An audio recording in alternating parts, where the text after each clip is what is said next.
আজকে অনেক কটা বিষয় নিয়ে আলাপ করা লাগবে, কারণ চারিদিকে মেলা গ্যাঞ্জাম লাগিছে। প্রথম বিষয় নিয়ে আলাপ করি। রুমিন ফারহানা কাছে কোন অভ্যুত্থান বা বিপ্লব 36 দিন বা এক মাসে হয় না।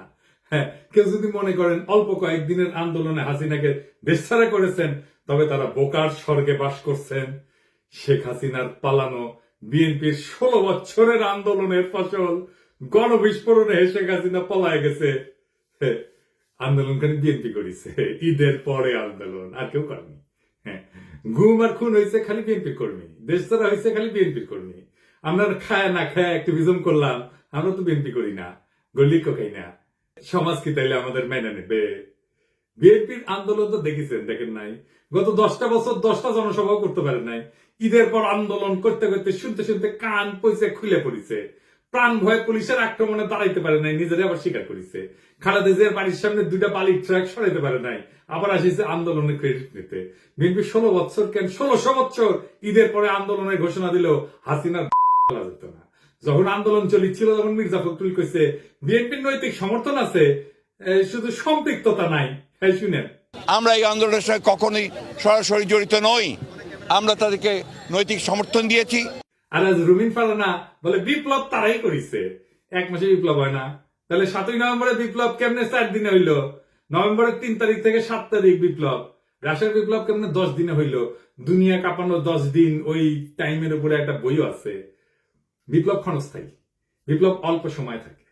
বিপ্লব হইতেছে সেই মহেন্দ্র ক্ষণ, একটা মাহদীয় সময়, যখন একটা জনগোষ্ঠী তার জাতীয় আকাঙ্ক্ষার সর্বোচ্চ শিখরটা হুট করে ছুঁয়ে ফেলে, বিদ্যুৎ চমকের মতো বা লাফায় ওঠা ল্যাম্পের শিকার মতো। ওই সময় ওই জাতির উপরে আল্লাহর খেলাফত নাজিল হয়, তখন সেই হয়ে ওঠে দুনিয়ায় খোদার খলিফা, বিপ্লবের নায়ক। আর সেই অসামান্য মুহূর্তটাই বিপ্লব। আমরা ভাগ্যবান, আমরা পুরা জাতি ওই মুহূর্তটায়, ওই মহেন্দ্রক্ষণের নায়ক, যার মধ্যে দিয়ে সৃষ্টিকর্তার পবিত্র ইচ্ছা আমাদের জাতির উপরে নাজিল হয়েছিল। এই জন্য এই শহীদের মৃত্যু নাই, তারা সময় আর কালকে অতিক্রম করে যায়। আমি কইছিলাম খোদা তালার দয়া ছাড়া বিপ্লবে বিজয়ী হওয়া যায় না।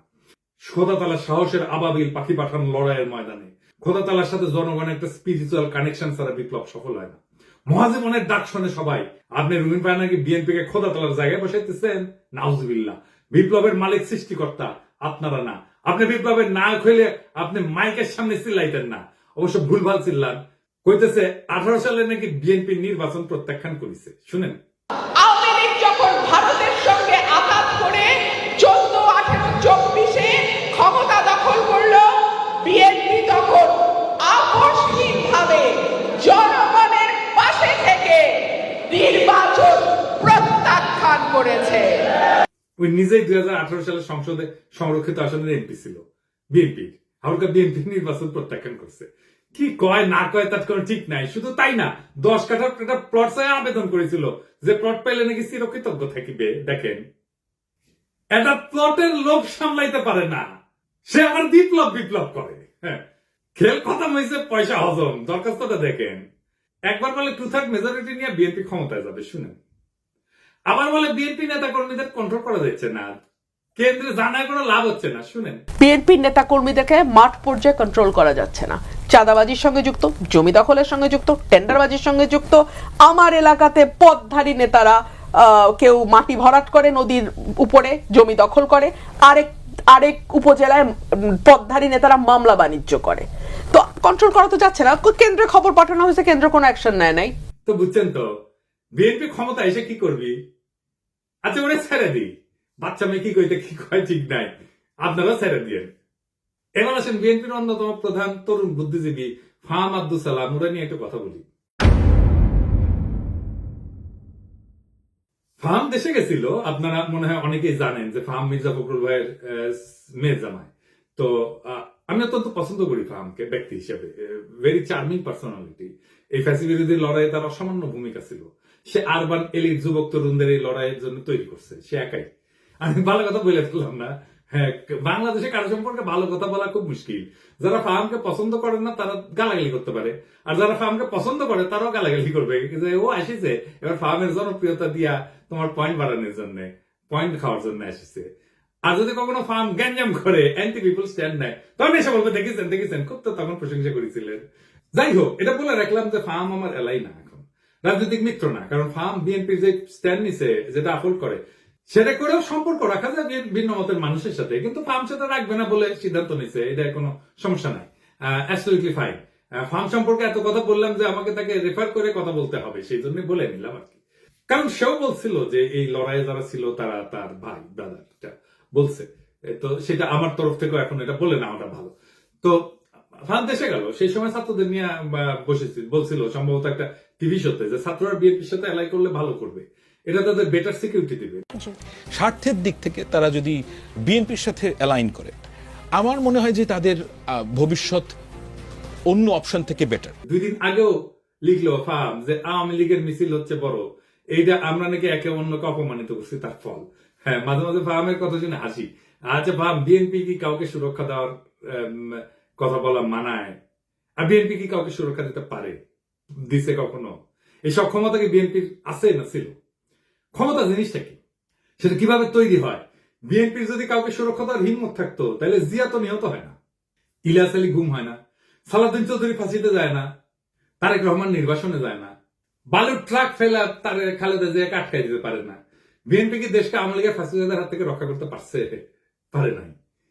বাংলাদেশের সবচেয়ে বড় রাজনৈতিক দল হয়েও অগাস্ট বিপ্লবের নেতৃত্ব দিতে পারে নাই। এই বিএনপি আগামীতে ক্ষমতায় যাইতে পারে, কিন্তু এই ক্ষমতা সে রাখতে পারবে না, কারণ ক্ষমতা বিষয়টাই সে বুঝে না। দেখেন, বিএনপির জন্ম হইতো না 1975-এর 15ই আগস্ট না ঘটলে। সেই আগস্ট বিপ্লবীদের রক্ষা করতে বিএনপি করে নাই। মুজিব হত্যা মামলার বিচারে অভিযুক্ত সবাইকে জজ গোলাম রসুল ফায়ারিং স্কোয়াডে গুলি করে মারা মৃত্যুদণ্ডের রায় প্রদান করছিল। যদিও দেশে প্রচলিত সিআরপিসিতে মৃত্যুদণ্ড দণ্ডিতদের ফায়ারিং স্কোয়াডে গুলি করে মারার কোনো বিধানই নাই। সংসদে এই অপকর্মের বিরুদ্ধে সেদিন 120টা আসন নিয়েও বিএনপি কোনো বিরোধিতা না করে মুখে কুলু পাইতে চুপ করে বসেছিল। তাই বিএনপি কাউকে রক্ষা করতে পারবে না, করবে না, সে ক্ষমতা নেই। বিএনপি ক্ষতি করতে পারবে, সেটাই আসল ক্ষমতা। রক্ষা করতে পারাটা রাজনৈতিক ক্ষমতা না, বরং ক্ষতি করতে পারার হিম্মতটাই রাজনৈতিক ক্ষমতা। আমি এই প্রসঙ্গে বিস্তারিত আলাপ করছি আগের এপিসোডে। আওয়ামী লীগের মিছিল বড় হচ্ছে এই জন্য না যে কেউ কাউকে অপমান করছে আর অভিমানে রাজপথ ছেড়ে দিচ্ছে তাই আওয়ামী লীগ মিছিল করতেছে, না তা না। বাংলাদেশে বিএনপি বা জামাত বা ছাত্রদের এনসিপির গ্রিন সিগন্যাল ছাড়া আওয়ামী লীগের বাপের ক্ষমতা নাই মিছিল করে। আওয়ামী লীগ বিএনপির আশকারা পাইয়া মিছিল করতেছে না, শুধু বিএনপি আওয়ামী লীগের মিছিল করে দিচ্ছে। হ্যাঁ বা বেশ, এইভাবে তারা আওয়ামী লীগকে বাঁচাই রেখে জনগণকে ভয় দেখাইতে চায়। বিএনপি ক্ষমতায় আসার আগেই দলটার নেতা কর্মী এবং তাদের আত্মীয় স্বজনরা আওয়ামী লীগের রাজনৈতিক স্বার্থ রক্ষার জন্য কতটা মরিয়া হয়ে উঠছে এ খবর পড়লেই সেটা বুঝতে পারবেন। আওয়ামী লীগকে যারা রুখে দিতে পারবে তারাই আগামী বাংলাদেশের নেতা হবে। বিএনপি রুখতে না চাইলে তো মাঠ ফাঁকা থাকবে না। বিএনপি প্রাণ ভয়ে রাজপথে 28 অক্টোবর দাঁড়াইতে পারে নাই, তার জন্য কি বর্ষা বিপ্লব থামে ছিল না। ফার্মের কন্ট্রাডিকশন গুলো নিয়ে আলাপ করি না, চাইলে করা যায়। ফার্ম কইতেছে 71 একটা রেড লাইন, এই রেড লাইন ক্রস করলে বাংলাদেশের রাজনীতি করা যাবে না। এই জন্য নাকি জামাত মেইনস্ট্রিম হইতে পারে নাই। আজিব বাত। বিএনপি কি 71কে ওন করে? সে নিজে কি ফার্মকে নিজে বাঙালি জাতীয়তাবাদকে ওন করে? ফার্ম তো নিজেই নিজেকে হিন্দুস্তানি মুসলমান বলছে। দেখেন, আমি নিজেকে বাঙালি মনে করি না, আমি নিজেকে হিন্দুস্তানি মুসলমান মনে করি। ফার্ম কি ধর্ম নিরপেক্ষতা মানে? সে কি সমাজতন্ত্র মানে? সে নিজেই কমিউনিস্টকে দান্দিক বলে। সেই বাকশাল চাই, আবার ইউরোপিয়ান এনলাইটমেন্ট চাই। ও দান্দিক বোকাচোদা আর কি। তাইলে ফার্মের 71টা আসলে কি? ফার্মের ন্যারেটিভ কি 71-এর? আমি আসলে জানতে চাই। এবার আসেন বিএনপির 31 দফা নিয়ে আলাপ করি। আমি 31 দফার এক দফা নিয়ে সারা ভাবে আলাপ করেছি, আপনারা দেখছেন। আলাপ একবারে যদি করতাম আগ্রহ ধরে রাখতে পারতেন না। তো বিএনপির কিছু কইতে ইচ্ছা করে না, এটা বেকুব ভর্তি দল, এরা নিজেদের দুর্বলতা কখনো বুঝতে পারে নাই। যেহেতু অ্যান্টি আওয়ামী লীগ সকলের কাজের সুফল পাইছিল, তাই তারা ভাবে নাই নিজের ইন্টেলেকচুয়াল অ্যাসেট গড়ে তুলতে হবে। এখন পড়েছে গাড্ডায়। আওয়ামী আমলের কোন ন্যারেটিভ তৈরি করতে পারে নাই, একটাও না। আপনি দেখাইতে পারবেন না একটা ন্যারেটিভ তৈরি করছে, নিজেদেরকে রক্ষা করতে পারেনি ন্যারেটিভ তৈরি করে। আর এইটা যে তাদের দুর্বলতা, এটা কোনোদিন খতায় দেখেনি। গাড়পেলি করে মাস্তানি হয়, রাজনীতি হয় না। রাজনীতি সিরিয়াস বিষয়, ক্ষমতা মাফিয়াদেরও থাকে। যাই হোক, আজকে 2টা দফা নিয়ে আলাপ করবো বিএনপির 31 দফা। তার আগে কয়ে নেই, রাজনৈতিক দফার সংখ্যা কম হইতে হয়। আমি চ্যালেঞ্জ দিয়ে বলতে পারি, বিএনপি স্ট্যান্ডিং কমিটির প্রত্যেককে আলাদা কইরা 31 দফা লিখতে বলেন, পারবে না, একজনও লিখতে পারবে না 31টা দফা। আপনি বিএনপির কর্মী বা নেতা হন, নিজে লেখেন, এটা এপিসোড বফ করে নিজে লেখেন, পারবেন না। আমি চ্যালেঞ্জ দিলাম, পারবেন না। আপনি নিজে যার রাজনীতি করাটাই কাজ, যে পারেন না নিজের দফাটা নিজে লিখতে, মনে রাখতে। পাবলিকের বাপের ধন কি সাপে খাইছে যে সে মনে রাখবে? তার ঠেকা পড়ছে।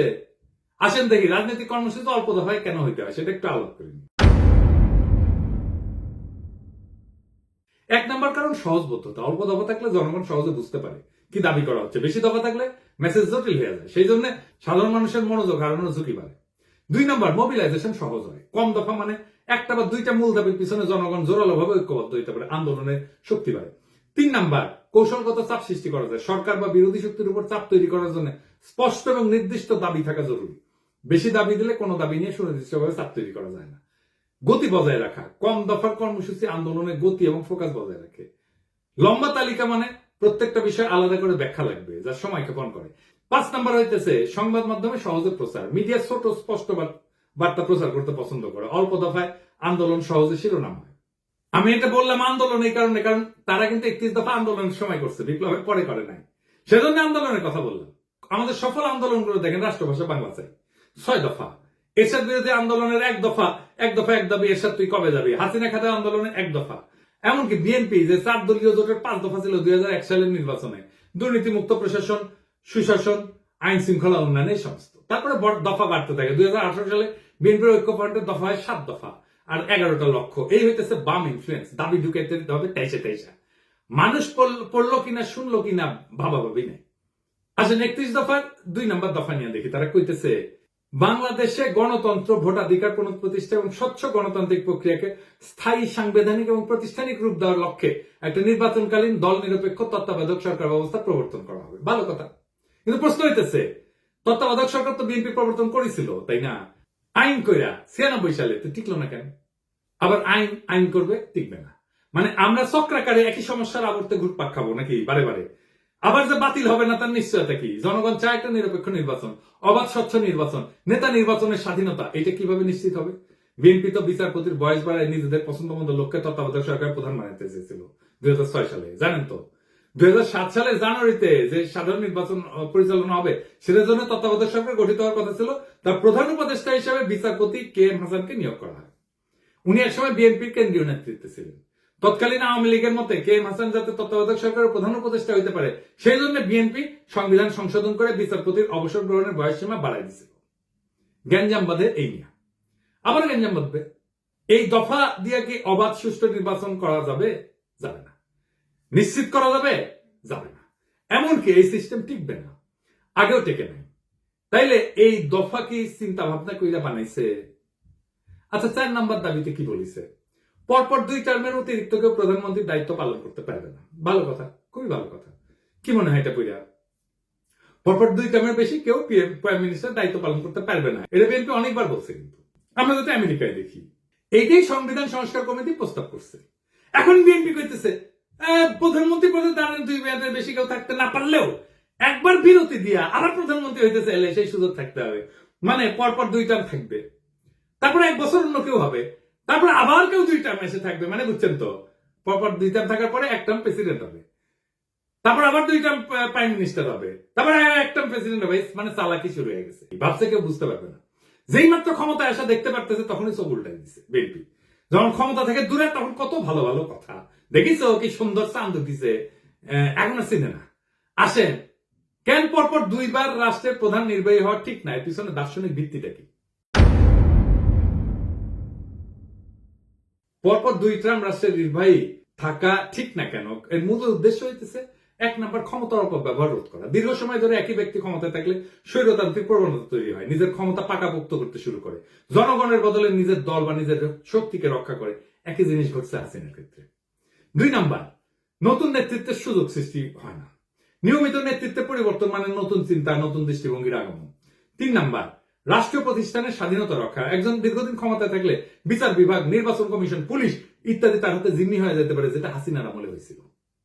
4 নম্বর, গণতন্ত্রের প্রাণবন্ততা বজায় রাখা। জনগণ যাতে মনে করে রাষ্ট্র তাদের, কোন ব্যক্তির না, এই অনুভূতি বজায় রাখা দরকার। এবং দীর্ঘকালীন শাসনের বিদ্রোহ কিন্তু অবশ্যম্ভাবী হয়ে ওঠে, কারণ ক্ষমতা কেন্দ্রীভূত হয়ে পড়ে। যখন এক ব্যক্তি বা গোষ্ঠী দীর্ঘদিন রাষ্ট্রের নেতৃত্ব থাকে, তখন তারা সমস্ত শক্তি নিজেদের হাতে কক্ষিগত করে। আইনের শাসন দুর্বল হয়, বিচার ব্যবস্থা পক্ষপাতদুষ্ট হয়, সেনাবাহিনী প্রশাসন ব্যক্তি বিশেষের গোলাম হইয়া পড়ে, জনগণের স্বাভাবিক চাহিদা, ন্যায় বিচার, সমান অধিকার, জীবনের নিরাপত্তা, এই সমস্ত পদদলিত হয়। একই জিনিস আমরা দেখছি হাসিনার আমলে।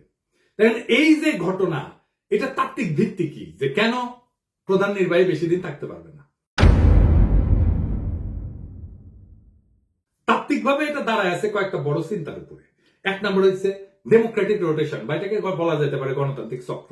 জন লক, মতেস্কো এই দার্শনিকরা বলছিলেন ক্ষমতা স্বাভাবিকভাবে দুর্নীতির দিকে ধাবিত হয়, তাই নিয়মিত ক্ষমতার হাত বদল জরুরি। আর একটা তত্ত্ব হচ্ছে ন্যাচারাল ডিকে অফ পাওয়ার, মানে ক্ষমতার স্বাভাবিক ক্ষয়। টকভিল উনি বলছেন একজন নেতা যত বেশি সময় ক্ষমতায় থাকে তত সে জনগণের আসল চাহিদা থেকে বিচ্ছিন্ন হয়ে পড়ে। আর 3 নম্বর হইতেছে জেনারেশনাল রিনিউয়াল, নতুন প্রজন্মের আবির্ভাব তত্ত্ব। রাষ্ট্রের সেবা করার সুযোগ নতুন নেতৃত্বকে দিতে হবে, না হইলে রাষ্ট্র সময়ের সাথে সাথে পিছায় যাবে। যদি একজন নেতা 2 মেয়াদে চালায় যায়, তারপর এক টার্ম বিরতি নিয়ে আবার প্রার্থী হয়, তাহলে মূল উদ্দেশ্য ব্যাহত হয়। কেন ব্যাহত হয়? 1 নম্বর, ক্ষমতার নেটওয়ার্ক নষ্ট হয় না, যেটা তৈরি হয়েছিল। যে নেতা টানা 2 মেয়াদ চালাইছে তার সময়কালে প্রশাসন, বিচার বিভাগ, পুলিশ, মিডিয়া, ব্যবসায়ী গোষ্ঠী সব স্তরে স্তরে অনুগত এক ধরনের নেটওয়ার্ক তৈরি হয়। এক টার্ম বিরতিতেও এই নেটওয়ার্ক বেঁচে থাকে, সক্রিয় থাকে। এখন দেখতেছেন না, এখনো হাসিনার লোকজন প্রশাসনে আছে। তো উনি যখন আবার প্রার্থী হয়, এই শক্তিগুলো তাকে সুবিধা দেয়, ফলে নতুন প্রতিদ্বন্দ্বিতা বা নতুন নেতৃত্বের সুযোগ প্রকৃত অর্থে হয় না। 2 নম্বর, জনগণের মনস্তত্ত্ব পাল্টায় না। নেতার ব্যক্তি পূজা বা জনপ্রিয়তার মিথ ভেঙে যেতে সময় লাগে। মাত্র 1 মেয়াদের বিরতি তা ভাঙার জন্য যথেষ্ট না, ফলে পুরনো প্রভাব বজায় থাকে। মানুষ মনে করে ওই লোকটাই আবার ফিরে আসবে। 3 নম্বর, প্রশাসনিক নিরপেক্ষতা থাকে না। নির্বাচন কমিশন, পুলিশ, সরকারি যন্ত্রপাতি তাদের পুরনো বসের জন্য অপেক্ষায় থাকে, ফলে নির্বাচন প্রতিযোগিতামূলক হয় না, গণতন্ত্র দুর্বল হয়।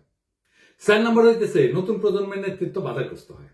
যখন পুরনো নেতা আবার ফিরে আসার সম্ভাবনা রাখে, তখন নতুন নেতৃত্ব উঠে আসতে ভয় পায় বা বাধাগ্রস্ত হয়, গণতন্ত্রের নবায়ন থেমে যায়। তত্ত্বে যতই বলা হোক না কেন, অনেক রাষ্ট্রনায়ক নিয়ম ভেঙে আজীবন ক্ষমতা ধরে রাখার পথ তৈরি করছে। সবচেয়ে উল্লেখযোগ্য 2টা উদাহরণ দিই। ভ্লাদিমির পুতিন টানা 2 টার্ম শেষ হওয়ার পর উনি সংবিধান অনুযায়ী প্রেসিডেন্ট হইতে পারতেন না, তাই নিজের ঘনিষ্ঠ দিমিত্রি মেদভেদেভকে প্রেসিডেন্ট করে নিজে হয় প্রধানমন্ত্রী, কিন্তু রাশিয়া প্রকৃত ক্ষমতা নিজের কাছেই রাখে। 2012 সালে আবার প্রেসিডেন্ট হয়, পরে সংবিধান সংশোধন করে তার মেয়াদের সীমাটা মুছে দেয়। এখন পুতিন 2036 সাল পর্যন্ত প্রেসিডেন্ট থাকতে পারবে, অর্থাৎ প্রায় 4 দশক ধরে। এর ফলাফল কি হয়েছে? রাশিয়া গণতন্ত্র থেকে দূরে সরে গেছে, বিরোধী নেতারা নিশ্চিহ্ন হয়ে গেছে এবং ব্যক্তিকেন্দ্রিক একনায়কতন্ত্র তৈরি হয়েছে। শি জিনপিং, চীন প্রেসিডেন্টের জন্য 2 মেয়াদের সীমা ছিল 5-5-5 10 বছর। শি জিনপিং 2013 সালে প্রেসিডেন্ট হয়। 2018 সালে চীনের কমিউনিস্ট পার্টি সংবিধান পরিবর্তন করে 2 মেয়াদের সীমা তুলে দেয়। এখন শি জিনপিং আজীবনের জন্য প্রেসিডেন্ট থাকার পথ খুলে দিয়েছে। এর ফলাফল কি? চীনে ব্যক্তির চেয়ে পার্টি বড়, এই নীতিগতভাবে লঙ্ঘন করছে। আজ চীনে গণতান্ত্রিক কোন নির্বাচন নাই, মত প্রকাশের স্বাধীনতা কঠিনভাবে নিয়ন্ত্রিত। ফলে যখন 2 টার্মের নিয়ম ভেঙে ফেলা হয় বা কোন ছিদ্র রেখা, ক্ষমতা ধরে রাখার রাস্তা রাখা হয়, তখন গণতন্ত্র দ্রুত দুর্বল হয়ে পড়ে, রাষ্ট্র ব্যক্তি কেন্দ্রিক হয়ে যায় এবং জনগণের স্বাধীনতা কাগজে কলমে সীমাবদ্ধ হয়ে পড়ে। আমি মাঝে মাঝে চুপচাপ হয়ে বসে থাকি, ভাবি যে যদি 2028 সাল পর্যন্ত আওয়ামী লীগ থাকতো কি হইতো। নির্বাচনের নাম উচ্চারণ করলেই নীল সাদা ভাই নিশা দাঁড়াইতো দোরগোড়ায়, ঠান্ডা গলায় বলতো চলেন। তারপর বাকিটা একটা কালো গল্প, যার শেষ পাতায় রক্তের দাগ।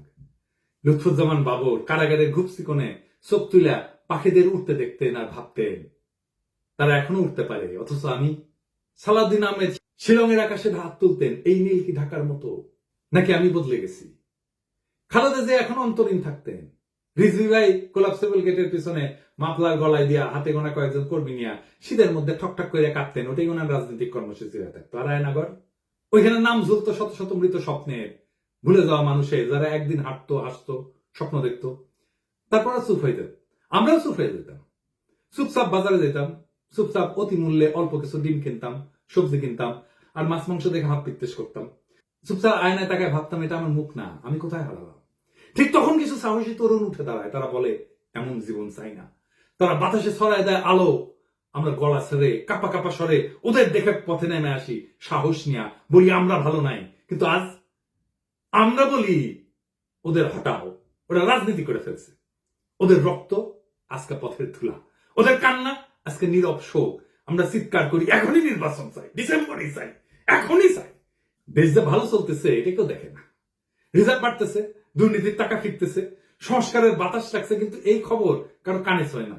একটাই আমাদের পিপাসা এখন, ক্ষমতা আর ক্ষমতা। আলোর এই লড়াই কখনো সহজ ছিল না।